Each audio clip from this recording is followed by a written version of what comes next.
படைத்து பரிபாலித்து போஷிக்கக்கூடிய வல்லன் அல்லாஹ் ஒருவனுக்கே போல் அனைத்தும் அல்ஹம்துலில்லாஹ் அல்ஹம்துலில்லாஹ். மனிதர்கள் வழிகாட்டி இருந்து கொண்டிருக்கக்கூடிய சமயம் மனிதர்களுக்கு எது ஹக்கு எது பாத்து என்பதை விளங்கப்படுத்த வேண்டும்.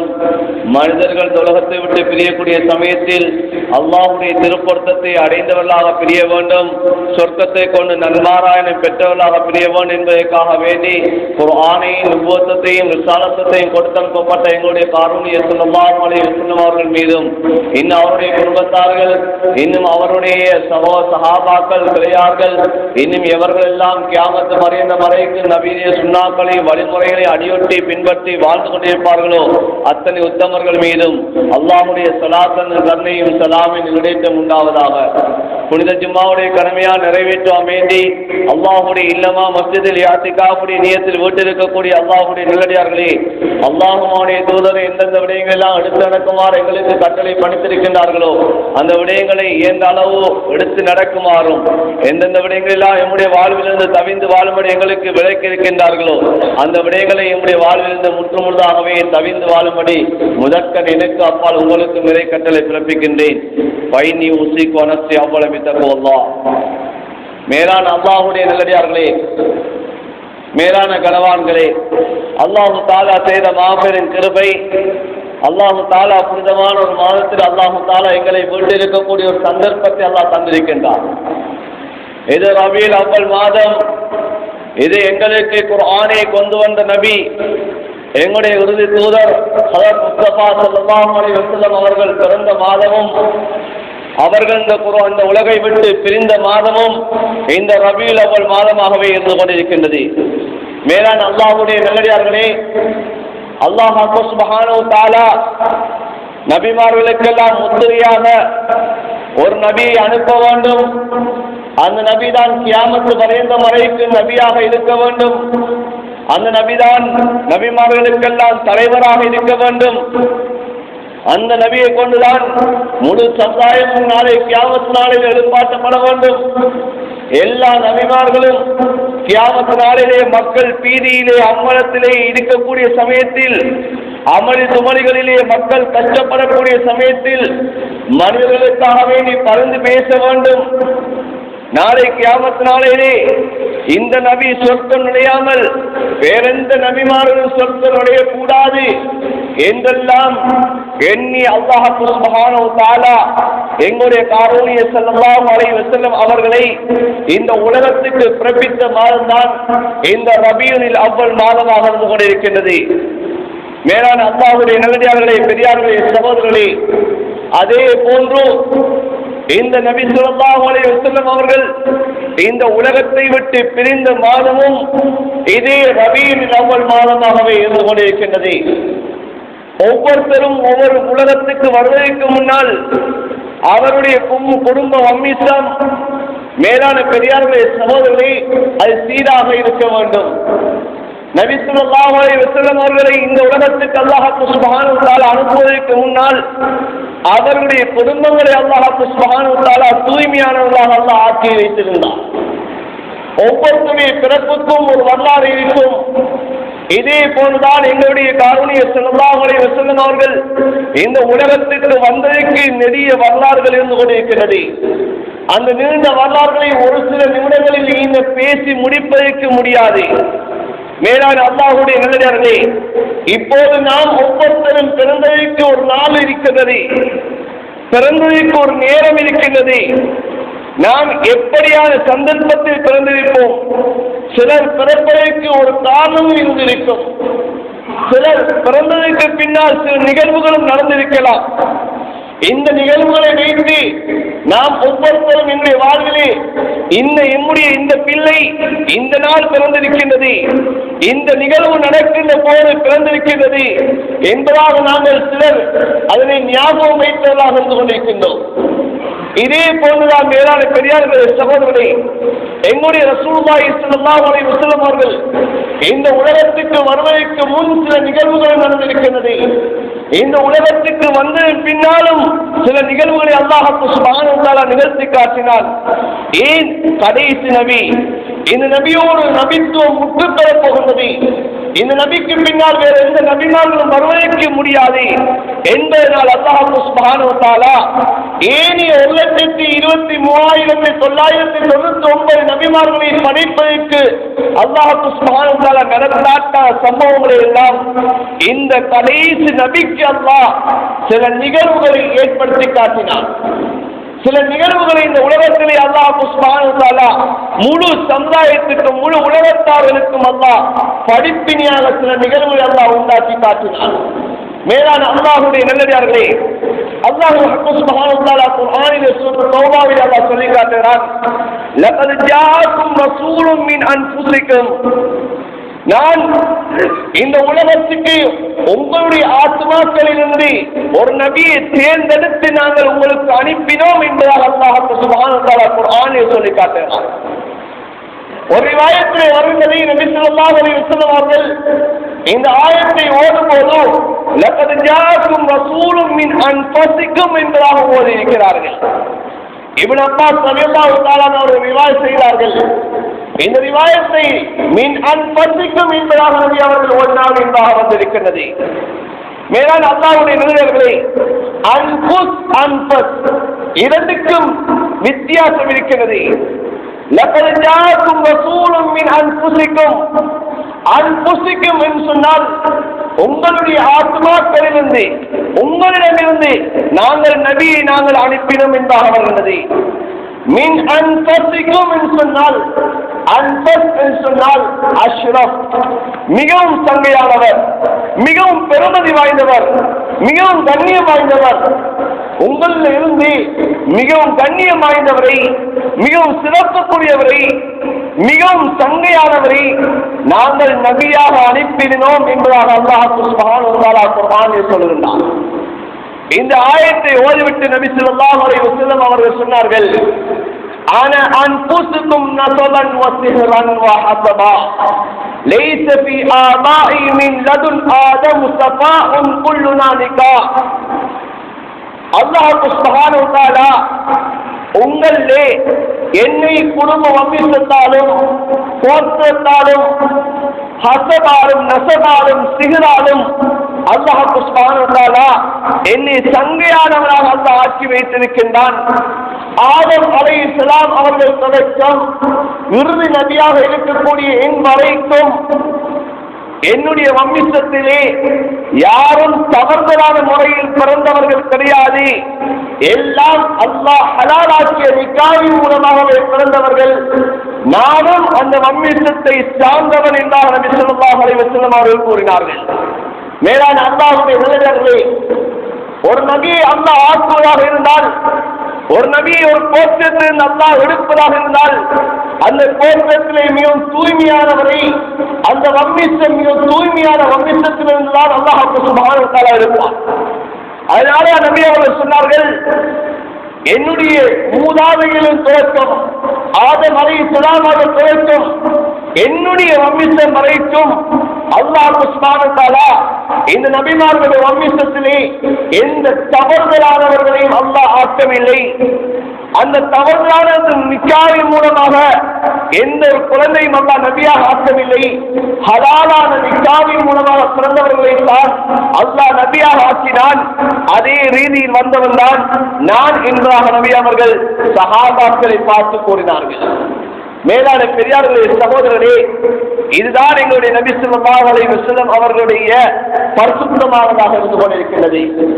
இதே போலதான் அல்லாஹ் சுப்ஹானஹு வ தஆலா நபியை எவ்வளவு பரிசுத்தமாக்கினானோ இதே போன்றுதான் நபியுடைய மனைவிமார்களையும் அல்லாஹ் பரிசுத்தமானவர்களாக ஆக்கினார். நபி ஸல்லல்லாஹு அலைஹி வஸல்லம் அவர்கள் சொன்னார்கள், மா பகத் இம்ராத்து நபியின் கத், எந்த நபிமார்களுடைய மனைவிமார்களும் அவர்கள் கெட்ட நடத்தை உள்ளவர்களாக இருக்கவில்லை என்றார் நபி ஸல்லல்லாஹு அலைஹி வஸல்லம் அவர்கள் சொன்னார்கள். ஏன் காரணம்? ஆயிஷா ரலியல்லாஹு தஆலா அன்ஹா அவருடைய விடயத்திலே சிலர் இட்டு கட்டினார்கள். அந்த சமயத்தில் அல்லாஹ் சுப்ஹானஹு வ தஆலா சூரத்து நூரிலே பல ஆயத்துகளை இறக்கி அவர்கள் பரிசுத்தமானவர்கள் என்பதாக அல்லாஹ் நிரூபித்து காட்டினார். இப்போ சஹாபாக்களை பார்த்து நபி சொன்னார்கள், இவர்கள் மாத்திரம் அல்ல, இந்த உலகத்துக்கு வந்த எல்லா நபிமார்களுடைய மனைவிமார்களாக இருக்கலாம், அவர்கள் கெட்ட நடத்தி உள்ளவர்களாக அல்லாஹ் ஆக்கவில்லை. என்னுடைய மனைவிமார்களையும் அல்லாஹ் பரிசுத்தம் வாய்ந்தவர்களாகத்தான் ஆக்கினார் என்றார் நபி ஸல்லல்லாஹு அலைஹி வஸல்லம் அவர்கள் கூறினார்கள். மேலான அல்லாஹ்வுடைய நல்லடியார்களே, எவ்வாறு நபி ஸல்லல்லாஹு அலைஹி வஸல்லம் அவர்களுடைய வம்மிசம் பரிசுத்தமானதோ அதே போன்றுதான் அவர்களுடைய மனைவிமார்களையும் அல்லாஹ் பரிசுத்தம் வாய்ந்தவர்களாக அல்லாஹ் ஆக்கி காட்டினார். ஒரு சமயத்திலே ஹிருக்களுடைய மன்னன் அபூ சுஃபியானிடம் கேட்கின்றார் ரலியல்லாஹு தஆலா அன்ஹு. இந்த ஹிருக்களுடைய மன்னன் அபூ சுஃபியான் ரலியல்லாஹு தஆலா அவர்கள் கேட்கின்ற சமயத்தில் அந்த சமயம் அபூ சுஃபியான் இவர் இஸ்லாத்தை ஏற்கவில்லை. இப்போது ஹிருக்களுடைய மன்னன், உங்களிலே ஒரு நபி ஒன்று வந்திருக்கிறாராமே, அவரை பற்றி கொஞ்சம் சொல்லுங்களே என்பதாக இப்போது அபூ சுஃபியான் ரலியல்லாஹு தஆலா அவர்களிடம் கேட்கிறார்கள். இப்போது அபூ சுஃபியான் சொல்லுகிறார், கான நஸபு ஃபீக்கும், அவருடைய வம்சாவளி உங்களிலே எப்படி இருக்கின்றது என்பதாக அந்த ஹிருக்களுடைய மன்னன் கேட்கின்ற சமயத்திலே இவர் சொல்லக்கூடிய பதில் என்ன தெரியுமா? ஹுவ ஃபீனா ஸூ நஸபின். இந்த நபி எப்படிப்பட்டவர் தெரியுமா? அவருடைய பரம்பரை எப்படிப்பட்டது தெரியுமா? இது சங்கையான ஒரு பரம்பரையிலே மிகவும் பெருமதி வாய்ந்த பரம்பரையிலே மிகவும் கண்ணியம் வாய்ந்த பரம்பரையிலே உள்ளவர் தான் நீங்கள் சொல்லக்கூடிய இந்த நபி என்றாக அபூ சுஃபியான் கூறுகின்றார். இன்னும் ஒரு ரிவாயத்தில் வருகிறது, ஹுவ ஃபீ ஹஸபி மா லா யஃதுலு அலைஹி அஹதுன். அவர் எப்படிப்பட்ட பரம்பரையில் உள்ளவர் என்று சொன்னால் அவரை காண வேறு எவருமே சங்கையால் சிறப்பால் மிகைத்தவர்கள் யாருமே கிடையாது. அப்படிப்பட்ட மிகவும் சங்கையான வம்சத்திலே வந்தவர் தான் நீங்கள் சொல்லக்கூடிய அந்த நபியாக இப்போது பிரகடனப்படுத்தப்படக்கூடியவர் என்பதாக அபூ சுஃபியான் சொல்லுகிறார். இப்போது அந்த ஹிருக்களுடைய மன்னன் சொல்லுகிறான், பால ஹாதிஹி ஆயா, நீங்கள் இவ்வாறான ஒருவரை நீங்கள் சொல்வதாக இருந்தால் இது அவர் நபி என்பதற்கு ஒரு ஆதாரம், ஒரு அத்தாட்சி என்றாக ஹிருக்களுடைய மன்னன் அபூ சுஃபியானிடம் சொல்லி அனுப்புகின்றார். மேலான அல்லாஹ்வுடைய நேரங்களே, நபி அவர்களே அந்த காலத்திலே அபூ சுஃபியான் இந்த சம்பவம் நடக்கின்ற சமயத்திலே இஸ்லாத்தை ஏற்கவும் இல்லை, இஸ்லாத்தை ஏற்கவில்லை. ஆனாலும் ஹிருக்களுடைய மன்னன் கேட்கின்ற சமயத்திலே உண்மையை சொன்னார். இந்த நபியாக இவர் பிரயோகப்படுத்திக் கொண்டிருக்கக்கூடியவர் இவர் சிறந்த வம்சத்தை சார்ந்தவர், இவர் மிகவும் கண்ணியம் வாய்ந்த வம்சத்தை சார்ந்தவர், குலம் கோத்திரம் இது சிறப்பானது என்றாக சொல்லுகிறார். இப்போது அந்த ஹிருக்களுடைய மன்னன் சொன்ன வார்த்தை என்ன? நீங்கள் இவ்வளவு அவரை புகழ்ந்து பேசுகிறீர்களே, இதுதான் ஒரு நபியுடைய அடையாளம் என்றார் சொல்லுகிறார். மேலான பெரியார்களே, சகோதரர்களே, நாங்கள் ஒவ்வொருத்தரும் என்னுடைய வம்சாவளியை நாங்கள் சிந்தித்து பார்க்க வேண்டும். எங்களுடைய குலம் கோத்திரங்கள், எங்களுடைய குடும்பங்களை நாங்கள் சிந்திக்க வேண்டும். எங்களுடைய குலம் கோத்திரம் எப்படிப்பட்டது, எங்களுடைய குடும்பங்கள் எப்படிப்பட்டது, எங்களுடைய குடும்பங்களை நாங்கள் எவ்வாறு ஆக்க வேண்டும். ஏன் நாங்கள் நபியுடைய உம்மத்தாக இருந்து கொண்டிருக்கின்றோம். நபி அவர்கள் எவ்வாறு தைரியமாக சொன்னார்களோ, என்னுடைய ஆதம் அலைஹிஸ்ஸலாம் வரைக்கும் இறுதி நபியாக வரக்கூடிய என் வரைக்கும் என்னுடைய குடும்பத்திலே யாருமே கெட்ட நடத்தி உள்ளவர்களாக இருக்கவில்லை, கெட்ட நடத்தி உள்ளவர்களுடைய பிள்ளைகளாக எந்த நபிமார்களும் இருக்கவில்லை. எல்லோருமே ஹலாலான நிக்காயின் மூலமாகத்தான் பிறந்தவர்கள் நபிமார்களாக எவ்வாறு தைரியமாக சொன்னார்களோ அதே போலதான் எங்களுடைய வம்சங்களை ஆக்க வேண்டும், எங்களுடைய குலம் கோத்திரங்களை ஆக்க வேண்டும். மேலான பெரியார்களே, சகோதரர்களே, நபி ஸல்லல்லாஹு அலைஹி வஸல்லம் அவருடைய உம்மாவுடைய பரம்பரையாக இருக்கலாம், அவருடைய மாப்பாவுடைய பரம்பரையாக இருக்கலாம், இரண்டு பரம்பரையும் அல்லாஹ் சுப்ஹானஹு வ தஆலா பரிசுத்தம் வாய்ந்த பரம்பரையாக தான் ஆக்கினார். உம்மாவுடைய பரம்பரை முஹம்மது இப்னு ஆமினா பின்த் வஹப் இப்னு அப்து மனாப் இப்னு ஸுஹ்ரத் இப்னு கிலாப் இப்னு முர்ரா. மேலான பெரியார்களே, சகோதரே, இது உம்மாவுடைய பரம்பரை. இதில் இருக்கக்கூடிய ஒவ்வொருத்தரும் ஆமினாவுடைய வாப்பா வஹபா இருக்கலாம், அவர்களுடைய வாப்பா அப்து மனாபா இருக்கலாம், அவர்களுடைய தந்தை ஜுஹ்ராவா இருக்கலாம், அவர்களுடைய தந்தை கிலாபாக இருக்கலாம், அவர்களுடைய தந்தை முர்ராவாக இருக்கலாம். இவர்கள் ஒவ்வொருத்தரும் பரிசுத்தம் வாய்ந்தவர்களாக இருக்கின்றார்கள். இவர்கள் ஒவ்வொருத்தரையும் இந்த இடத்திலே தெளிவுபடுத்த முடியாது. சுருக்கமாக சொல்வதாக இருந்தால் இவருடைய பரம்பரையில் இருக்கக்கூடிய ஒவ்வொருத்தரும் பரிசுத்தமாகிறவர்கள். மேலான பெரியார்களே சகோதரி, அல்லாஹ் சுப்ஹானஹு வ தஆலா எவ்வாறு இந்த நபியுடைய தாயையும் தந்தையும் இணைக்கிறான் சொன்னால், இரண்டு பேரும் கிலாப் என்ற கோத்திரத்திலே அவர்களுடைய பரம்பரை ஒன்று சேர்க்கின்றான். அல்லாஹ் சுப்ஹானஹு வ தஆலா இரண்டு பேருடைய பரம்பரையும், தாயுடைய பரம்பரையும் தந்தையுடைய பரம்பரையும் கிலாப் என்ற கோத்திரத்தை அல்லாஹ் ஒன்று சேர்க்கின்றான். இவருடைய பரம்பரை போய் முடிவது கிலாப், இன்னும் நபியுடைய பரம்பரை போய் முடிவது கிலாப். அதுக்கு பின்னால் இரண்டு பரம்பரையும் ஒன்றாகத்தான் இருந்து கொண்டிருக்கின்றன. நபியுடைய தாயை பார்த்தினால் வித்தியாசமாக இருக்கலாம், வேறாக இருக்கலாம். ஆனால் பார்த்தனார் நபியுடைய தந்தையுடைய பார்த்தனாரோடு அல்லாஹ் சுப்ஹானஹு வ தஆலா இணைத்து அந்த இருவரையும் அல்லாஹ் பரிசுத்தமானவர்களாக ஆக்கியுள்ளார். அந்த இரண்டு பரிசுத்தமானவர்களுக்கு பிறந்தவர்கள் தான் எங்களுடைய தாரூணிய ஸல்லல்லாஹு அலைஹி வஸல்லம் அவர்களாக இருக்கிறார்கள். இதே போலதான் மேலான பெரியார்களே சகோதரர்களே, நபியுடைய தந்தையுடைய பரம்பரையும் நாங்கள் அறிந்து வைத்துக் கொள்வதே மிக முக்கியமான விடயமாக இருக்கிறது. நபியுடைய பரம்பரையை இரண்டு விதமான பரம்பரையை கிதாபோடு எழுதுகிறார்கள். ஒன்று இப்ராஹிம் அலைஹிஸ்ஸலாம் அவர்கள் வரைக்கும் உள்ள நசபாக முடிக்கின்றது. இன்னும் ஒன்று ஆதம் அலைஹிஸ்ஸலாம் அவர்கள் வரைக்கும், நபி தொடக்கம் ஆதம் அலைஹிஸ்ஸலாம் அவர்கள் வரைக்கும் அந்த நசபை எழுதியிருக்கிறார்கள். இமாம்கள் சொல்லுகிறார்கள், இப்ராஹிம் அலைஹிஸ்ஸலாம் அவர்கள் வரைக்கும் இருக்கக்கூடிய நசபோ இது ஊட்சியமானது. ஆனால் ஆதம் அலைஹிஸ்ஸலாம் அவர்கள் வரைக்கும் இருக்கக்கூடிய அவர்களுடைய பரம்பரை இது ஊட்சியம் அற்றது என்றாக கூறுகிறார்கள். அதனால் இப்ராஹிம் அலைஹிஸ்ஸலாம் அவர்கள் வரைக்கும் இருக்கக்கூடிய பரம்பரையை நாம் ஒரு கணமாவது நாங்கள் காதினால் கேட்பது மிகவும் பெருமதி வாய்ந்ததாக இருக்கின்றது. நம் முஹம்மது இப்னு அப்துல்லாஹ், محمد بن عبد الله بن عبد المطلب بن هاشم بن عبد المناف بن قصي بن كلاب بن مرة بن كعب بن لؤي بن غالب بن فهر بن مالك بن نضر بن كنانة بن خزيمة بن مدركة بن إلياس بن مضر بن نزار بن معد بن عدنان بن عد بن مقفم بن طارح بن يسجد بن عارف بن ثابت بن إسماعيل بن إبراهيم عليه السلام. இது நபி ஸல்லல்லாஹு அலைஹி வஸல்லம் அவருடைய தந்தையுடைய பரம்பரையாக இருக்கின்றது. மேலான பெரியார்களே சகோதரர்களே, நபியுடைய தந்தையுடைய பரம்பரையும் நபியுடைய தாயுடைய பரம்பரையும் கிலாப் என்று சொல்லக்கூடிய அந்த கோத்திரத்தோடு இணைகின்றது. அந்த பரம்பரையோடு தான் இணைக்கின்றது.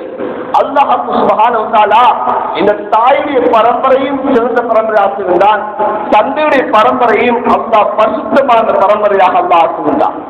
மேலான பெரியார்களே சகோதரர்களே, இப்போது நபி ஸல்லல்லாஹு அலைஹி வஸல்லம் அவர்களுடைய தந்தைக்கு திருமணமாக போகின்றது. எவ்வாறு இந்த நபி அவர்கள் பிறக்கின்றார்கள் என்ற வரலாறை நாம் சிந்திக்க வேண்டும். நபி அவர்கள் யாருடைய பிள்ளை? இவருடைய பார்க்கிறார் யார்? இவர்கள் இந்த பிள்ளை எவ்வாறு பிறந்தது, பிறக்கின்ற சமயத்தில் என்ன நிகழ்வுகள் நடந்தது என்பதைத்தான் நாங்கள் சிந்திக்க வேண்டும். நபி ஸல்லல்லாஹு அலைஹி வஸல்லம் அவருடைய தந்தையுடைய பேர் அப்துல்லா, நபியுடைய தந்தையுடைய பேர் அப்துல்லா, நபியுடைய தாயுடைய பேர் ஆமினா. நபி ஸல்லல்லாஹு அலைஹி வஸல்லம் அவருடைய பாட்டனாருடைய பேர் அப்துல் முத்தலிப். மேலான பெரியார்களே சகோதரர்களே, நபியுடைய தந்தையுடைய தந்தை அப்துல் முத்தலிப் அவர் இப்போது ஒரே ஒரு பிள்ளை தான் ஆரம்பத்திலே இருக்கின்றார். ஹாரிஸ் என்று சொல்லக்கூடிய பிள்ளை மாத்திருந்தால் அப்துல் முத்தலிபும் இருக்கின்றார்கள். இப்போது அல்லாஹ் சுப்ஹானஹு வ தஆலா ஜம்சம் கிணறு மறைக்கப்பட்டிருக்கக்கூடிய காலம், மனோஜுருவும் போர்த்திருந்தார்கள். குழப்பத்தினால் ஜம்சம் கிணத்தை மூடிவிட்டு போய்விட்டார்கள். நிறைய வரலாறு சுருக்கமாக சொல்கிறேன். ஜம்சம் கிணத்தை மூடிவிட்டு அதற்குள்ள சாமான்களை எல்லாம் புதைத்து விட்டு போய்விட்டார்கள். ஜம்சம் கிணறு எங்கே இருக்கின்றது என்பது அடையாளமே தெரியாமல் போய்விட்டது. இப்போது அல்லாஹ் கனவிலே இப்போது அப்துல் முத்தலிபுக்கு அல்லாஹ் சொல்லுகின்றான், இந்த இடத்திலேதான் அந்த ஜம்சம் கிணறு இருக்கின்றது, நீங்கள் தோன்றுங்கள் என்பதாக சொல்லுகிறான். இப்போது மக்களை கூப்பிடுகின்றார்கள். மக்கள் யாரும் வருவதற்கு தயார் கிடையாது. இப்போது அப்துல் முத்தலிப் தன்னுடைய ஒரு பிள்ளை ஹாரிஸ், இவர்தான் மூத்த பிள்ளை, வேறு யாருமே பிள்ளைகள் கிடையாது. இவர் அங்கே கூட்டிக் கொண்டு அந்த ஜம்சம் கிணத்தை 2 பேரும் கஷ்டப்பட்டு தோன்றுகிறார்கள். தோன்றக்கூடிய சமயத்திலே தான் இப்போது அப்துல் முத்தலிப் ஒரு முயற்சியை வைக்கிறார். யா அல்லாஹ், எனக்கு நீ 10 பிள்ளைகள் தந்தால் அதிலே ஒரு பிள்ளையை நான் உனக்கு அறுத்து பலியிடுவேன் என்பதாக இவர் ஒரு முயற்சியை வைக்கின்றார். மேலான பெரியார்களே, சகோதரரே, இப்போ ஜம்சம் கிணறு தோண்டப்பட்டு விட்டது. சில காலம் சென்று பின்னால் அல்லாஹ் அவருக்கு 10 பிள்ளைகளை அல்லாஹ் கொடுத்தான். இப்போது முயற்சியை நிறைவேற்றுவதற்காக வேண்டி காலம் வருகின்றது. இவர் ஒரு சமயம் அந்த காபாவுடைய சுவரிலே சாய்ந்த வண்ணமாக இவர் உறங்கிக் கொண்டிருக்கின்றார். கனவிலே ஒருவர் வந்து சொல்லுகின்றார்,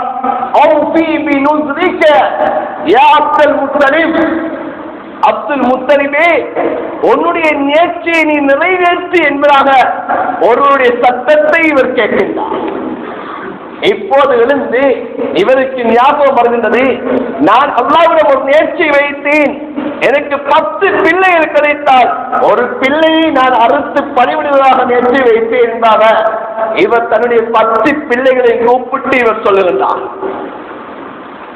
இப்போது பிள்ளைகள் சொன்னார்கள், எல்லோரும் சொன்னார்கள், வாப்பா, நீங்கள் வைத்த முயற்சியை நீங்கள் நிறைவேற்றுங்கள், நாங்கள் எல்லோருமே தயார். இப்போது 10 பிள்ளைகளுடைய பேரையும் இவர் சீட்டு போடுகின்றார். யாருடைய பெயர் அந்த சீட்டிலே விழுகின்றதோ அவரை அறுத்து பலியிட வேண்டும். இப்போது பேர் யார் வருகிறார்கள்? அப்துல்லா, எங்களுடைய நபியுடைய தந்தை, அவருடைய பேர் தான் அங்கே சீட்டிலே விழுகின்றது. மேலான பெரியாருடைய சகோதரர்களே, அப்துல் முத்தலிப் ஏனைய பிள்ளைகளை விடவும் நபியுடைய தந்தை மீது மிகவும் இரக்கமுடையவர். என்றாலும் இந்த நேர்ச்சியை நான் நிறைவேற்ற வேண்டும் என்பதற்காக வேண்டி இப்போது இவரை எடுத்துக்கொண்டு கத்தியும் எடுத்துக்கொண்டு போகின்றார். இப்போது தாரா இருக்கக்கூடிய சமயத்திலே அப்துல்லா ரலியல்லாஹு தஆலா அவர்கள் கண்ணால் கண்ணீர் வடிக்கின்றார்கள். இவருக்கு பாசம் முயற்சிந்ததை அறுக்க முடியாமல் என்ன செய்வது என்பார் தடுமாறுகின்றார். இப்போது பிள்ளைகள் ஒருவர் சொன்னார், வாப்பா, இந்த காலத்திலே ஒரு மனிதனுடைய இரத்தத்தை போக்கினால் அதற்கான தண்டம் 10 ஒட்டகங்கள். ஆகையினால் 10 ஒட்டகங்களையும் அப்துல்லாவுடைய பெயரை நீங்கள் போடுங்கள். அப்துல்லாவுடைய பெயர் விடாமல் 10 ஒட்டகங்கள் விழுந்துவிட்டால் ஒட்டகத்தை குர்பானி கொடுப்போம், அப்துல்லாவை விட்டு விடுவோம் என்பார். சரி என்று சொல்லிட்டு இப்போது 10 ஒட்டகங்களையும் அப்துல்லாவுடைய பெயரையும் போடுகிறார்கள். அப்போதும் அப்துல்லாவுடைய பெயர் தான் விழுகின்றது. இப்போது 10 கூட்டுகின்றார் ஒட்டகத்தை. இப்போது 100 ஒட்டகங்கள் வரைக்கும் அந்த 10 கூட்டி 10 தடவைகள் சீட்டு போடுகின்றார். 10வது தடவை தான் ஒட்டகத்துடைய பெயர் வருகின்றது. இப்போது 100 ஒட்டகங்களை பலியிட்டு அப்துல்லா வைத்துக் கொள்கின்றார். மேலான பெரியார்களே, சகோதரர்களே, அன்று அப்துல் முத்தலிப் செய்ததுதான் இன்று வரைக்கும் சட்டமாக இருந்து கொண்டிருக்கிறது. ஒருத்தருடைய உயிர் போக்கப்பட்டால் அவருக்குரிய தண்டம் 100 ஒட்டகங்கள் கொடுக்க வேண்டும் என்பது இன்று இருக்கக்கூடிய சட்டமாக இருந்து கொண்டிருக்கின்றது. மேலான பெரியார்களே, சகோதரர்களே, இப்போது 100 ஒட்டகங்களை கொடுத்து அப்துல்லாவை காப்பாற்றி விட்டார். இப்போது அப்துல்லாவுக்கு திருமணம் முடிக்கக்கூடிய நேரம் வருகின்றது. இப்போது யாரை திருமணம் முடித்துக் கொடுப்பது? இப்போது ஆமினா ரலியல்லாஹு தஆலா அவர்களுடைய வாப்பா வஹது பின் அப்துல் மனாஃப் இவருடன் பேச்சுவார்த்தை நடத்துகிறார்கள். இப்போது சம்பந்தம் முடிந்து விட்டது. இப்போது பேச்சுவார்த்தை முடிந்து விட்டது. இப்போது திருமணத்துக்காக வேண்டி நபியே தந்தை அப்துல்லா ரலியல்லாஹு தஆலா அவர்களும் இப்போது பார்த்தன அப்துல் முத்தலிபும் பாதையினால் போய்கொண்டு இருக்கின்றார்கள். போகக்கூடிய சமயத்திலே ஒரு யகூதி பெண்மணி பாத்திமா பின்த் மூன்று என்று சொல்லக்கூடிய யகூதி பெண்மணி ஒருத்தி இப்போது பாதையிலே உட்கார்ந்து கொண்டிருக்கின்றார். அப்துல்லா ரலியல்லாஹு தஆலா அவருடைய அந்த முகத்திலே நுபுவத்துடைய பிரகாசம் அது அடித்துக் கொண்டிருக்கின்றது. இப்போது இந்த தாயின் தந்தையுடைய வயிற்றிலிருந்து வரக்கூடிய பிரகாசம் இப்போது தந்தையின் முகத்திலே அடித்துக் கொண்டிருக்கிறது. ஏன்? இந்த தந்தையுடைய மகன் தான் முஹம்மது ஸல்லல்லாஹு அலைஹி வஸல்லம். இந்த முஹம்மது ஸல்லல்லாஹு அலைஹி வஸல்லம் அவருடைய தந்தையிலே அல்லாஹ் சுப்ஹானஹு வ தஆலா இந்த நுபுவத்துடைய நூரை அல்லாஹ் வெளியாக்குகிறான். நுபுவத்துடைய பிரகாசத்தை அல்லாஹ் வெளியாக்குகிறான். இந்த பெண்மணி யாரும் சொன்னால் பாத்திமா பின்த் மூசன் சொல்லக்கூடிய பெண்மணி. இவர் இன்ஜீல் வேதத்தை நன்றாக அறிந்தவர். இவர் வேத கிதாபுகளை நன்றாக படித்தவர். இப்போது இந்த பெண்மணிக்கு வழங்குகின்றது இந்த நூறு பிரகாசம். இது ஒரு நபியுடைய தந்தையுடைய பிரகாசம் தான். இந்த நபியுடைய தந்தையை நான் பற்றிக் கொள்ள வேண்டும், எங்களுடைய வயிற்றிலிருந்து அந்த நபி உருவாக வேண்டும் என்பதாக அந்த பெண் ஆசைப்படுகின்றாள். ஆனால் நோக்கத்தை அவன் மறைத்து விட்டார். இப்போது திருமணத்துக்காக வேண்டி செல்லக்கூடிய அந்த அப்துல்லாவை கூப்பிடுகின்றால், நீங்கள் என்னை நீங்கள் மனமெடுத்துக் கொள்ளுங்கள் என்பார் சொல்லுகின்றார். இப்போது அப்துல்லா சொல்லுகின்றார், அம்மல் ஹராமு பல்மமா சுதூரா, நான் ஹராத்தை செய்வதை விட எனக்கு மௌத்து இலேசானது. நபிய தந்தை கூறக்கூடிய வார்த்தை. ஒரு யஹூதி பெண்மணி நபிய தந்தையை தன் பக்கம் கூப்பிடுகின்றார். ஆனால் நோக்கத்தை அவள் சொல்லவில்லை. நோக்கத்தை அவள் பிறகுதான் சொல்லுகின்றார். இவர் கூப்பிடக்கூடிய சமயம் இப்போது அப்துல்லாவுக்கு விளங்குகின்றது. இவர் கூப்பிடுவது தவறான முறைக்கு அவர் கூப்பிடுகிறார் என்பதாக எண்ணி நபிய தந்தை சொல்லக்கூடிய வார்த்தை, அம்மல் ஹராமு பல்மமா துதூனா, நான் ஹராத்தை செய்வதை விட எனக்கு மௌத்திலே சாதனை. மேலான பெரியார்களே சகோதரே, யாருடைய வயிற்றிலிருந்து வரப்போகிறது குழந்தை? அப்போ தந்தை எவ்வளவு பரிசுத்தமானவராக இருக்க வேண்டும். நாம் நபியை ஏனையவர்களை இன்னும் சொல்லவில்லை, சொல்வதற்கான நேரமும் போதாது. நபிய தந்தையை சொல்லுகிறேன். நபிய தந்தை எவ்வளவு பரிசுத்தமானவர். ஹராத்தை அவர் பயந்தார். இது ஒரு தவறு என்பதை பயந்தார். அதனால் சொன்னார், அம்மல் ஹராமு பல்மமா துதூனா, நான் ஹராத்திலே ஈடுபடுவதை விட எனக்கு மௌத்து இலேசான. இது ஒரு ஹலாலான விடயம் அல்ல. ஹலால் என்றால் இது தெளிவாக இருக்கும். இது ஹலாலான விடயம் அல்ல. அப்படி இருக்கும் போது நீ என்னை உன் பக்கம் எவ்வாறு அழைப்பாய் என்ற அக்கத்தி ஒரு தந்தையானவன் தன்னுடைய மானத்தையும் தன்னுடைய மார்க்கத்தையும் அவன் பாதுகாத்துக் கொள்வான் என்பதாக சொல்லிவிட்டு இப்போது ஆமினா ரலியல்லாஹு தஆலா திருமணம் முடிப்பதற்காக வேண்டி செல்லுகின்றார்கள்.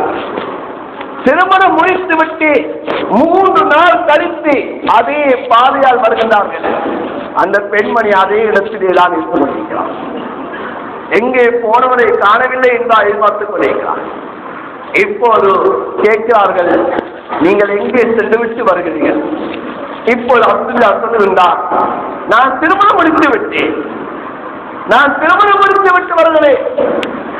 இப்போது அந்த பெண்மணி நோக்கத்தை சொல்லுகின்றால், நான் உங்களை தவறான முறைக்கு நான் உங்களை கூப்பிடவில்லை, நான் வேதங்களில் படித்திருக்கிறேன். ஒரு நபியுடைய தந்தை அவருடைய அடையாளங்கள் எவ்வாறு இருக்கும் என்பதை நான் படித்திருக்கின்றேன். அந்த அடையாளத்தை உங்களுடைய முகத்திலே நான் கண்டேன். உங்க முகத்திலே அந்த நபித்துவத்துடைய பிரகாசத்தை நான் கண்டேன். இந்த பிரகாசம் என்னுடைய வயிற்றிலிருந்து வர வேண்டும் என்பதற்காக வேண்டித்தான் ஆசைப்பட்டேன் என்பதாக அந்த பாத்திமா பின்த் முன் இப்போதுதான் அந்த விடத்திலே சொல்லுகிறார். மேலான அல்லாஹ்வுடைய நல்லடியார்களே, இப்போது அந்த இடத்திலே அவளுடைய நோக்கத்தை அவள் இப்போதுதான் சொல்லுகிறார். ஆனால் அல்லாஹ் சுப்ஹானஹு வ தஆலா இந்த நுபுவத்துடைய பிரகாசத்தை அந்த யஹூதிய வயிற்றிலே அல்லாஹ் வெளியாக்க விரும்பவில்லை. அதனால அல்லாஹ் சுப்ஹானஹு வ தஆலா இந்த நுபுவத்துடைய அல்லாஹ் ஆமினா ரலியல்லாஹு தஆலா வயிற்றில் அல்லாஹ் வெளியாக்கினார். ஏன் பரம்பரை பரிசுத்தமாக இருக்க வேண்டும்.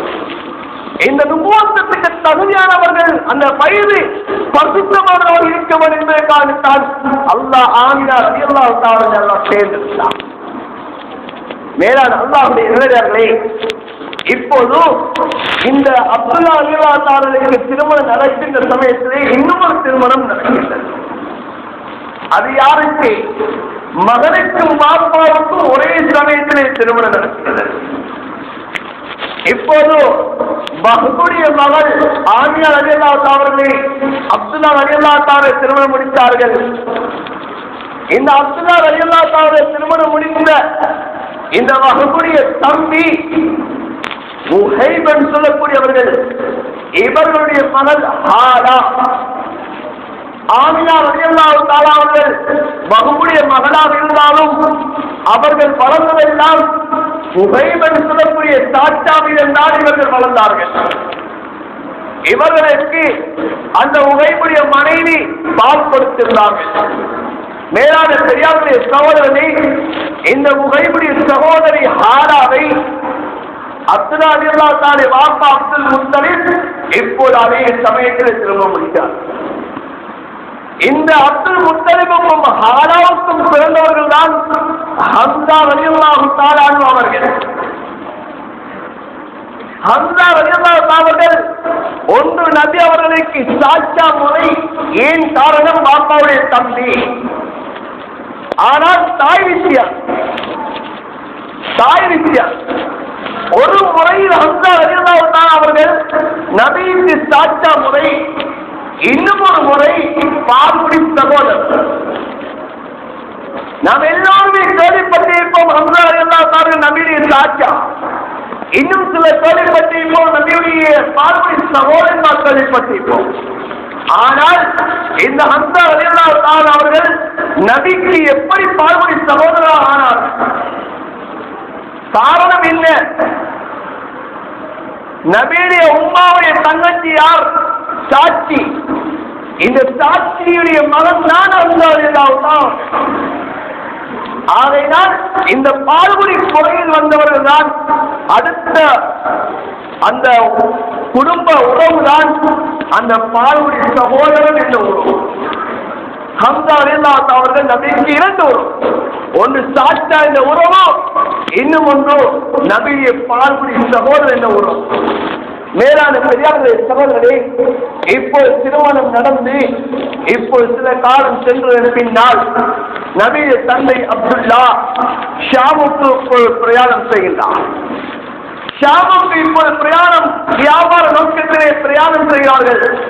பிரயாண கோஷ்டிகளை பிரயாணம் செய்து கொண்டு போகக்கூடிய சமயத்திலே இவருக்கு நோய் ஏற்படுகின்றது. இவர் நோயின் காரணமாக இவர் மதீனாவிலே இவர் மனு நஜ்ஜார் கோஷ்டத்தில் இவர் தங்கிவிட்டார்.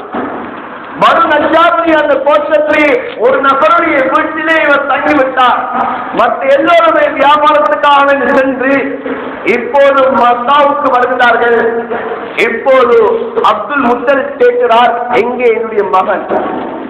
உங்களோடு அந்த ஒரு பயணத்திலே வந்தார், நீங்கள் மாத்திரம் திரும்பி வருகிறீர்கள், என்னுடைய மகனை காணவில்லை என்பார் கேட்கிறார். சொல்லுகிறார்கள், உங்களுடைய மகனுக்கு சுகையினம் காரணமாக அவர் ஏறாமல் ஆகிவிட்டார். அதனால் அவர் பனு நஜ்ஜார் கிளையினுடைய ஒரு வீட்டிலே இருந்து கொண்டிருக்கின்றார் என்று அவர் சொன்னவுடன் உடனே பதற்றம் அடைந்து தன்னுடைய பிள்ளைகளில் ஒருவரான மூத்த பிள்ளை ஹாரிஸை கூப்பிட்டு சொல்லுகிறார், உடனே மதீனாவுக்கு சென்று நீங்கள் அப்துல்லாவை கூட்டி விட்டு வாருங்கள் என்று சொல்லுகிறார். இப்போது ஹாரிஸ் உடனே புறப்பட்டு மதீனாவுக்கு போகின்றார். அங்கே சென்றவுடன் அங்கே அறிவித்தல் வருகிறது, அப்துல்லா ரலியல்லாஹு தஆலா அவர்கள் மௌத்தாகி விட்டார்கள். இன்னா லில்லாஹி வ இன்னா இலைஹி ராஜிஊன். அப்துல்லா ரலியல்லாஹு அவர்கள் மௌத்தாகி விட்டார்கள். அவர்களை அடக்கம் செய்து விட்டார்கள். அவர்களை அடக்கம் செய்து அவர்களுடைய இடம்தான் நாபிகா என்று சொல்லக்கூடிய இடத்திலே அப்துல்லா ரலியல்லாஹு அவர்கள் அடக்கம் செய்யப்பட்டு விட்டார்கள் என்று சொல்லுகிறார்கள். இப்போது இவர் தவறையுடன் மக்கா திரும்பி வந்து இந்த செய்தியை முழு ஊரிலேயும் இவர் சொல்லுகின்றார். மேலான பெரியார்களே சகோதரர்களே, இந்த அப்துல்லா ரலியல்லாஹு அவர்கள் மௌத்தாகின்ற சமயத்திலே நபி அவர்கள் தாயுடைய வயிற்றிலே இருந்து கொண்டிருக்கின்றார்கள். நாம் எல்லோருமே கேள்விப்பட்டிருப்போம், தந்தை நபி அவர்கள் பிறக்கின்ற சமயத்திலே தந்தை மௌத்தாகிவிட்டார். எப்படி மௌத்தானார்? மேலான பேசுவதை இவ்வாறு தான் மௌத்தாகினார். நபி அவர்கள் தாயுடைய கற்பனையில் இருந்து கொண்டிருக்கிறார்கள், தந்தை மௌத்தாகி விட்டார்கள். மேலான பெரியார்களே சகோதரர்களே, இப்போது இந்த செய்தியை கேள்விப்பட்டு முழு சமூகமும் முழு குடும்பமும் கவலைப்படைந்தார்கள். ஒன்று, மையத்தும் கிடைக்கவில்லை, அவர்களுடைய திருமணத்தை பார்க்கக்கூடிய சந்தர்ப்பமும் கிடைக்கவில்லை என்பதாக முழு சமூகமும் இப்போது கவலைப்படுகிறார். இப்போது நபி அவர்கள் தாயுடைய வயிற்றிலே இருந்து கொண்டிருக்கின்றார். மேலான பெரியார்களே சகோதரர்களே, கைஸ் இப்னு மக்ரமா ரலியல்லாஹு தஆலா அவர்கள் அறிவிக்கிறார்கள், ரிவாயத் முஸ்தத்ரக் ஹாக்கிம்ல பதிவு செய்யப்பட்டிருக்கிறது. சொல்கிறார்கள், நபி அவர்களுடைய தந்தை மௌத்தாகக்கூடிய சமயம் நபி அவர்களுடைய தாயுடைய வயிற்றிலே நபி அவர்கள் சர்ப்பம் தரித்து விட்டார்கள் என்பார் சொல்கிறார்கள். அந்த சமயம் நபி அவர்கள் தாயுடைய வயிற்றிலே கற்பம் தரித்து விட்டார்கள் என்பார் சொல்கிறார்கள்.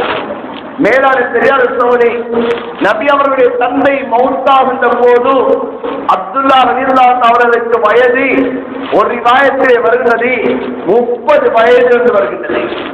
இன்னும் ஒரு ரிவாயத்திலே 25 வயது வருகின்றது. இன்னும் ஒரு ரிவாயத்திலே 28 என்று வருகின்றது. இன்னும் ஒரு ரிவாயத்திலே 18 வயது தான் அப்துல்லா ரலியல்லாஹு அவர்கள் மௌத்தாகின்ற சமயத்திலே அவர்களுக்கு வயது. இமாம் இப்னு ஹஜர் அஸ்கலானி ரஹ்மத்துல்லாஹி அவர்கள் சொல்கிறார்கள், அவர்கள் மௌத்தாகின்ற போது 18 வயது என்பதுதான் சரியானது.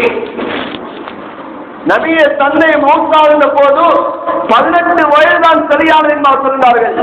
இதனை இமாம் சுயூத்தி ரஹ்மத்துல்லாஹி அவர்கள் இதுதான் ஊட்டியமானது என்றால் அவர்கள் இதனை உறுதிப்படுத்துகிறார்கள். அப்துல்லா ரலியல்லாஹு தஆலா மௌத்தாகின்ற போது 18 வயதான் என்பதாக இப்னு ஹஜர் அஸ்கலானி ரஹ்மத்துல்லாஹி அவர்கள் சொல்லக்கூடிய கருத்தை இமாம் சுயூத்தி ரஹ்மத்துல்லாஹி அவர்கள் இதுதான் உறுதியானது என்றாக ஊட்டியப்படுத்துகிறார்கள். மேலான பெரியார்களே சகோதரர்களே, அப்ப அப்துல்லா ரலியல்லாஹு தஆலா அவர்கள் 18 வயதிலே மௌத்தாகி விட்டார்கள். இவர்கள் மௌத்தாகின்ற போது இவர்கள் தன்னுடைய குடும்பத்துக்காக வேண்டி ஒன்றையும் விட்டுவிடாமல் மௌத்தாகவில்லை. இவர்கள் குடும்பத்துக்காக வேண்டி 5 ஒட்டகங்களையும் சில ஆடுகளையும் ஒரு அடிமையை விட்டுவிட்டுதான் அப்துல்லா ரலியல்லாஹு தஆலா மௌத்தானார்கள். அப்துல்லா ரலியல்லாஹு தஆலா மௌத்தாகின்ற போது விட்டுவிட்ட அடிமைதான் உம்மு ஐமன் ரலியல்லாஹு தஆலா. அப்துல்லா ரலியல்லாஹு தஆலா விட்டுவிட்டு போகக்கூடிய அந்த அனந்த சொத்துடைய அடிமையில் ஒருத்திதான் உம்மு ஐமன் ரலியல்லாஹு தஆலா. அவர்களுடைய இன்னொரு பேர் உம்முல் பரக்கா. அவர்களுடைய இன்னொரு பேர் உம்முல் பரக்கா என்பார் சொல்லப்படுகிறது. இந்த அடிமையை விட்டுவிட்டுதான் அனந்த சொத்தாக இவர்கள் விட்டுவிட்டு மௌத்தானார்கள்.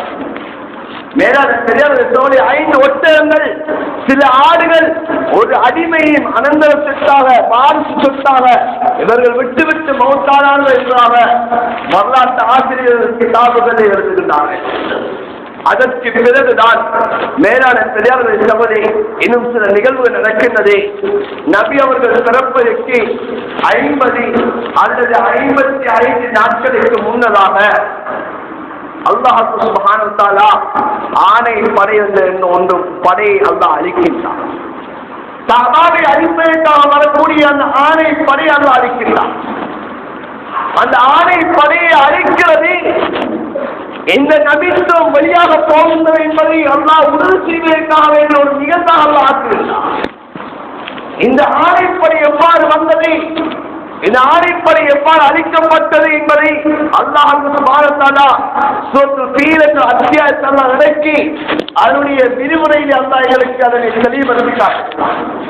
அதை சுருக்கமாக சொல்வதாக இருந்தால், யமன் நாட்டிலே இருக்கக்கூடிய அப்ரஹா என்று சொல்லக்கூடிய மன்னன் இப்போது அவன் சிந்திக்கின்றான், மக்காவிலே காபா என்ற ஒன்று கருத்த கல்லால் கட்டப்பட்ட ஒரு கருத்த அந்த அறை இருந்து கொண்டிருக்கிறது. இந்த அறையைத்தான் மக்கள் எல்லாம் சுற்றி சுற்றி வருகின்றார்கள். இதைவிட அழகான உண்மை நான் இங்கு எவனிலே தன் ஆவினை கட்ட வேண்டும், மக்களை அங்கிருந்து இங்கே திசை திரும்ப வேண்டும் என்பதால் ஆசைப்பட்டு எமன்ல உள்ள தன் ஆழ நகரத்திலே ஒரு கருத்த காபாவை கட்டுகிறான். அங்கு எவ்வாறு காபா இருக்கிறதோ அதே தோட்டத்திலே அழகான உண்மை இங்கே கட்டுகிறான். இங்கே கட்டப்பட்டதற்கு பின்னால் மக்காவிலே இருக்கக்கூடிய ஒரு கோத்திரம் தான் கினானா கோத்திரம். இந்த கினானா கோத்திரத்தார்களுக்கு கேள்விப்படுகின்றது, இவன் தன் ஆவினை இப்படியான ஒரு கட்டடத்தை கட்டிவிட்டான், மக்களை திசை திருப்பதற்காக செய்திருக்கிறான் கேள்விப்பட்டவுடன் கினானா கோத்திரத்தில் இருந்த சில வாலிபர்கள் அவர்கள் ஆவேசப்பட்டு ஒரு விவாதத்தில் வருகிறது, அவனுடைய காபாவுக்கு மேலால் மலங்கடித்து விட்டு வருகிறார்கள். இன்னொரு விவாதத்தில் வருகிறது, அவனுடைய காபாவுக்கு நெருப்பு மூட்டி விட்டு வந்து விட்டார்கள். அந்த நெருப்பினால் அவனுடைய கட்டணம் எல்லாம் தரைமட்டமாகிவிட்டது. இப்போது அப்ரஹாம் மன்னன் ஆத்திரம் அடைந்து, என்னுடைய கட்டணத்தை நீ எடுத்துவிட்டு போய்விட்டீர்களா, நான் காபாவை தரைமட்டமாக்குவேன் என்று அவன் சபதமிட்டுதான் இந்த ஆணை படையோடு இந்த காபாவை அழிப்பதற்காகவே அவன் வருகின்றான். வரக்கூடிய சமயத்திலே குறைஷியனுடைய அந்த மேற்கில் தலங்களை எல்லாம் மிதித்து விட்டு வருகிறான்.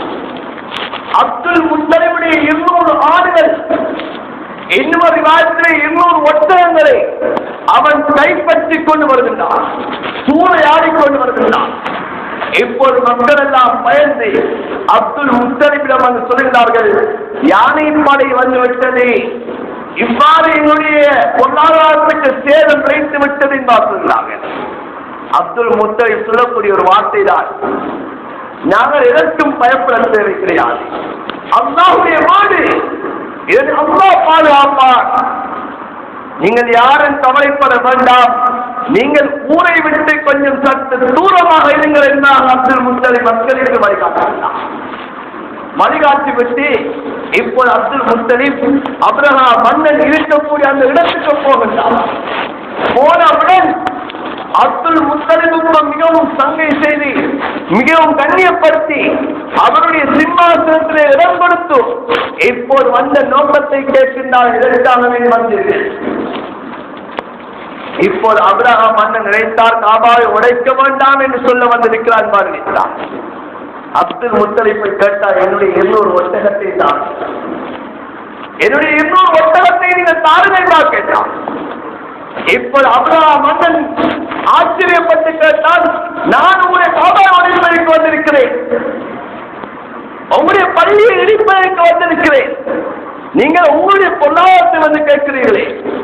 அப்போது அப்துல் முத்தலிப் சொன்னார், இது என்னுடைய பொருளாதாரம், அது அல்லாஹ்வுடைய மாளிகை, நீ உடைக்கிறதுக்கு கொண்டாட முடியாது, அவனுடைய மாளிகை அவன் பாதுகாப்பான் என்பதாக அந்த அப்ரஹாம் மன்னன் அந்த படையினருக்கு முன்னால் ஒரு சமரமுச்சு விட்டு வந்து அந்த 200 ஒட்டகத்தை திருப்பி எடுத்துக்கொண்டு வருகின்றான்.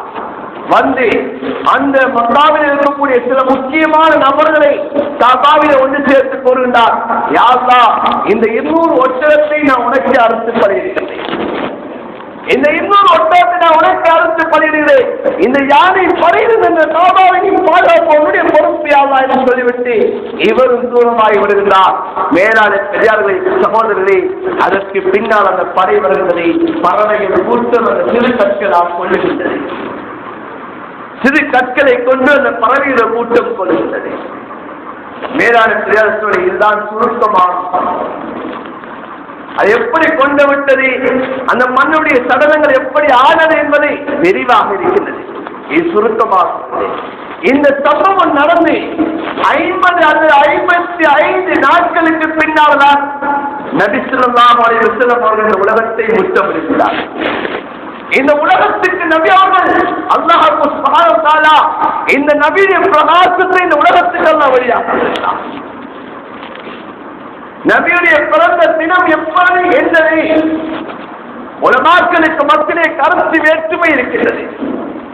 சில உலமாக்கள் சொல்லுகிறார்கள் ரபீல் அவ்வல் 8 நபி அவர்கள் பிறந்தார்கள், இன்னும் சில உலமாக்கள் சொன்னார்கள் நபி அவர்கள் பிறந்த ரபீல் அவள் 9, இன்னும் சில உலமாக்கள் சொன்னார் ரபீல் அவள் 11, இன்னும் சில உலமாக்கள் சொன்னார்கள் நபி அவர்கள் பிறந்த ரபீல் அவள் 12 என்பதாக சொல்கிறார்கள்.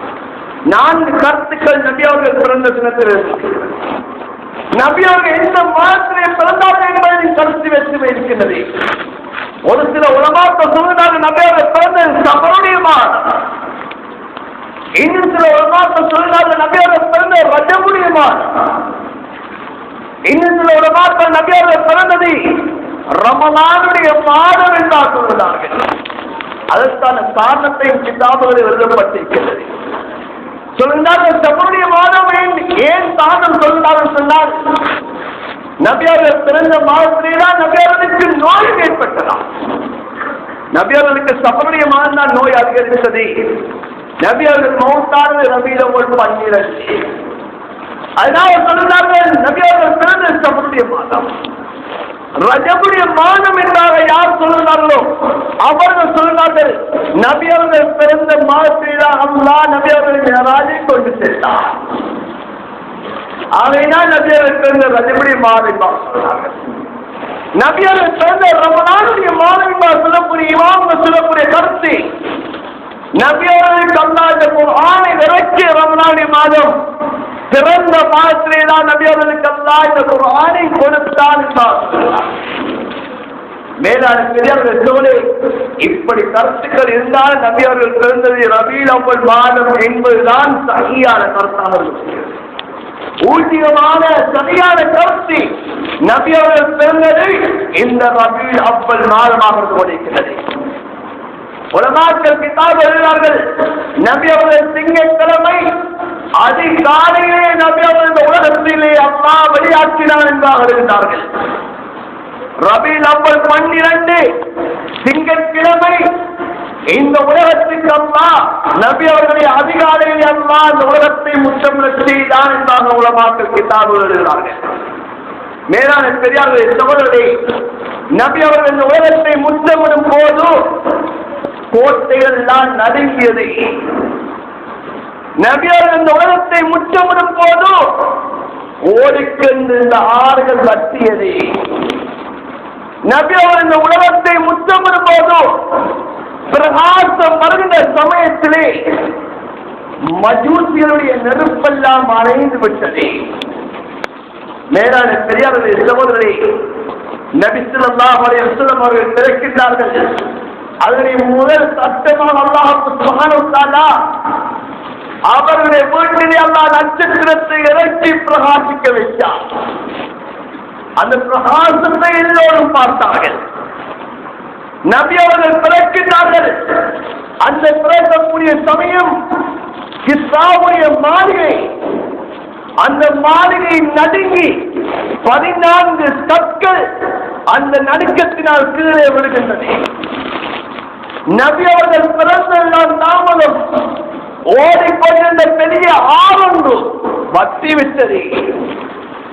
நபி அவர்கள் பிறந்தெல்லாம் தாமதம் பாரிஸ் நாட்டிலே 1000 வருடங்கள் அணையாமல் இருந்து கொண்டிருந்த நெருப்பு அது அணைந்து விட்டது. மேலான பெரியார்களே சகோதரரே, இங்கே நபி அவர்கள் பிறந்து விட்டார்கள். அங்கே கிஸ்ராவுடைய அந்த கோட்டையிலே 14 கற்கள் விழுந்து விட்டது. கிஸ்ராவுடைய மன்னன் சுபவுக்கு பின்னால் இப்போது விடிய காலையிலே அவன் ஒரு கனவு கண்டு அந்த கனவின் மூலமாக எழுப்பி வருகின்றான். எங்கே கோட்டையில் இந்த செங்கற்கற்கள் விழுந்ததையும் பார்த்தான். உடனே தன்னுடைய சபையில் இருக்கக்கூடிய அத்தனை பேரையும் கூப்பிடுகின்றான். கூப்பிட்டு சொல்லுகின்றான், இது என்ன நடந்தது? இன்று என்ன விடயம் இந்த உலகத்திலே நடந்திருக்கிறது? இது ஏதோ ஒரு ஆச்சரியமான ஒரு நிகழ்வு நடந்திருக்கிறது. நான் ஒரு கனவு கண்டேன். இதுக்கு உங்களால் யாராவது பதில் கூற முடியுமா என்பார் கேட்கின்றார். இப்போ சபையோடு சொல்லுகிறார்கள், என்ன கனவு சொன்னால், ஒரு அரபி மக்காவிலிருந்து ஒரு குதிரை படை எடுத்துக் கொண்டு மிக வேகமாக தஜிரா நதியை கடந்து வருவதாக நான் கனவு கண்டேன். இதுக்கு என்ன பதில் சொல்றாரு? இதுக்கு எங்களால் சொல்லுகிறார். நமானுக்கு முன்பு இவர் கொஞ்சம் சொல்லுவார், அவசரம் போவோம். இப்ப நமானுக்கு முன்திரை கூப்பிடுகிறார்கள். இவ்வாறான ஒரு கணவன் கண்டு என்ன பதில்? அவர் சொன்னார், அந்த கணவனுக்கு என்னால் பதில் சொல்ல முடியாது. இதுக்கு சொல்லக்கூடிய ஒருத்தர் இருக்கிறார், அப்துல் மசீஹ் அல் கஸ்ஸானி என்று சொல்லக்கூடியவர் இருக்கின்றார். இவரிடம் நீங்கள் போய் கேளுங்க என்றார். இப்ப அப்துல் மசீஹ் அல் கஸ்ஸானி என்பவர்கள் கேட்கிறார்கள். அவர் சொன்னார், இவருக்கான பதிலை என்னால் சொல்ல முடியாது. என்னுடைய மாமா சத்திய என்று சொல்லக்கூடியவர் இருக்கின்றார், அவரிடம் சென்று கேளுங்கள். இப்போது அவர் எங்க இருக்கிறார்? கிஸ்ராவுடைய மன்னன் சொல்லுகிறார், அப்துல் மசீஹே, நீங்கள் சத்தியிடம் நீங்களாவே சென்று நீங்களாவே அவரிடம் நிராசயமாக கேட்டுவிட்டு என்னிடம் வந்து சொல்லுங்க என்று சொல்லுகிறார். இப்போது இவர் ஷாமுக்கு போகிறார், தன்னுடைய மாமா சத்தியை சந்திப்பதற்காக. ஏன் அவர் வேதங்களை அவர் அறிந்தவர். இப்போ சத்தியை இவர் சந்திக்க போகக்கூடிய சமயம் சத்தியை சென்றவர் நாளுடைய நிலம் சக்கராத்தில் இருந்து கொண்டிருக்கிறார். இப்போது அந்த சக்கராத்தை கண்டவுடன் இவருக்கு அந்த சக்கராத்திலே நினைவோடு அந்த சத்தியை இருப்பதனால் இவர் அப்துல் மசீஹ் நடந்த சம்பவத்தை ஒரு கவியாக பாடுகிறார். கவியாக பாடியவுடன் இப்போது சத்தியின் சுருக்கமான பதிலை சொல்லுகிறார்.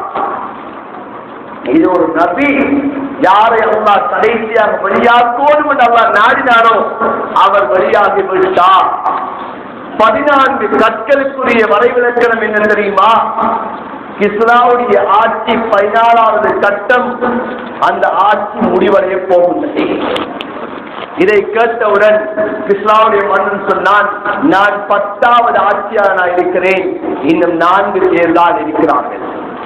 மேலான பெரியாருடைய சகோதரனே, உஸ்மானிய கனி ரலியல்லாஹு தஆலா ஆட்சி காலத்தில் இஸ்லாமுடைய ஆட்சி குறிக்கப்படுகின்றது. இதுதான் நபி ஸல்லல்லாஹு அலைஹி வஸல்லம் அவர்கள் உலகத்திற்கு வந்தது. நபி அவர்கள் உலகத்துக்கு வரக்கூடிய சமயம் நபி அவர்களுக்கு என்ன பெயர் வைக்க வேண்டும் என்பதை அல்லாஹ் தன்னுடைய தாயுடைய கனவிலே அறிவித்துக் கொடுத்தார். உங்களோட வயிற்றிலே பிறக்கக்கூடிய குழந்தைக்கு இந்த பெயர் தான் நீங்க வைக்கணும் என்று அல்லாஹ் அறிவித்துக் கொடுத்தார். முஹம்மது அல்லது அஹ்மத் என்ற பெயர் தான் வைக்க வேண்டும் என்றார்கள். நீங்க வைக்க வேண்டும் என்றால் அல்லாஹ் கனவிலே அறிவித்துக் கொடுத்தார். இப்னு அப்பாஸ் ரலியல்லாஹு அறிவாய் செய்கிறார்கள். தபகாத்து குப்ரா என்ற கிதாபிலே படிக்கிறோம். மேலான பெரியார்களே சகோதரரே, இவ்வளவு சிறப்புகளை பொதிந்த நபிதான் எங்களுடைய காரூணிய ஸல்லல்லாஹு அலைஹி வஸல்லம். இந்த உலகத்துக்கு வருகின்ற சமயத்திலே குஃபரை அவர்கள் அடக்கி முடித்து விட்டு தான் இந்த உலகத்துக்கு வந்தார்கள். எங்களுடைய நபி ஸல்லல்லாஹு அலைஹி வஸல்லம் அவர்கள் இந்த உலகத்துக்கு வருகின்ற சமயத்திலே குஃபருக்கு மக்கள் குஃபரை வணங்கிக் கொண்டிருந்தவர்களே அவர்களை ஆச்சரியப்படுத்தி பயமுறுத்தி ஹக்கோடு வந்துவிட்டது என்பதை தெளிவுபடுத்தி விட்டுதான் இந்த உலகத்துக்கு அல்லாஹ் அந்த நபியை அனுப்பி காட்டினார். அதனால் அல்லாஹ் குர்ஆனில் சொல்கிறான், கத் ஜாஅக்கும் ரசூலுன் கத் ஜாஅக்கும் மினல்லாஹி நூறுன் வ கிதாபும் முபீன். இந்த உலகத்துக்கு ஒரு பிரகாசமும் ஒரு தெளிவான வேதமும் உங்களுக்கு வந்திருக்கிறது.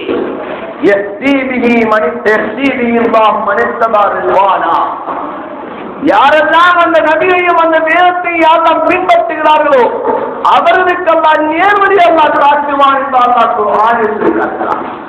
ஆகையினால் மேலான பெரியார்களே சகோதரர்களே, நாம் இப்படிப்பட்ட நபியை உம்மத்தாக கொண்டிருக்கிறோம். இந்த நபியை நாம் நேசிப்பதை போல இந்த நபியை சுன்னாக்களை மறுமுறைகளை நம்முடைய வாழ்வையை நாம் எடுத்து நடப்பதை எங்கள் ஒவ்வொருத்தருடைய கடமையாக இருந்து கொண்டிருக்கிறது. நபி எங்களை உயிரின் மேலாக நேசிப்பது எங்களுடைய கடமையாக இருந்து கொண்டிருக்கிறது. அல்லாஹ் தௌபாவிலே சொல்லுகிறார், நீங்கள் நபியை நேசிக்கல, அல்லாஹ்வுடைய கட்டளை நீங்க அல்லாஹ்வுக்கு நீங்க முக்கியத்துவம் கொடுக்கல. இந்த தீர்ந்து மக்கள் இவ்வாறான நிகழ்வுகளை விட்டும் மக்கள் ஓரம் கட்டக்கூடிய சமயத்தில் இதற்காகவே நீங்கள் போராடவில்லை என்று சொன்னால் அல்லாஹ்விடம் என்று நீங்கள் அதாவது எதிர்பார்க்கின்றார்கள். தௌபாவிலே போடுகிறார். ஆகையினால் மேலான பெரியார்களே சகோதரி, எங்களுடைய உயிரை மேலான நபியை நேசிப்பது எங்கள் மீது கடமை. இந்த நபியை நாம் நம்முடைய வாழ்வின் ஒரு உதாரணமாக நாங்கள் பின்பற்றுவதை எங்கள் மீது அல்லாஹ் கடமையாக ஆக்கி வைத்திருக்கின்றான். ஆகையினால் அல்லாஹ் சுப்ஹானஹு வ தஆலா இந்த நபியுடைய நேசத்தையும் இந்த நபியை பின்பற்றக்கூடிய சந்தர்ப்பத்தையும் அல்லாஹ் இந்த அனைவருக்கும் தந்தல்வானாக. யா அல்லாஹ் இந்த நபியை உண்மைக்குண்மையாக நேசிக்கக்கூடிய கூட்டத்தில் எங்கள் அனைவரை ஆக்கி அருள்வானாக. இந்த நபியை சுன்னாக்களை வழிமுறைகளையும் அடியுறுத்தி பின்பற்றி வாழக்கூடிய கூட்டத்தில் எங்கள் ஒவ்வொருத்தரையும் ஆக்கி அருள்வானாக. யா அல்லாஹ் மௌத் வரைக்கும் இந்த நபியை நேசத்தோடு நபியுடைய சுன்னாக்களை வழிமுறையோடும் உன்னுடைய கட்டளைகளை நிறைவேற்றிக் கொண்டு இந்த உலகத்தை விட்டு பிரிவதற்கு எங்கள் ஒவ்வொருத்தருக்கும் நான் புரிவாயாக. எங்களுடைய உறுதி முடிவை நல்லதாக ஆக்கி அருள்வாயாக.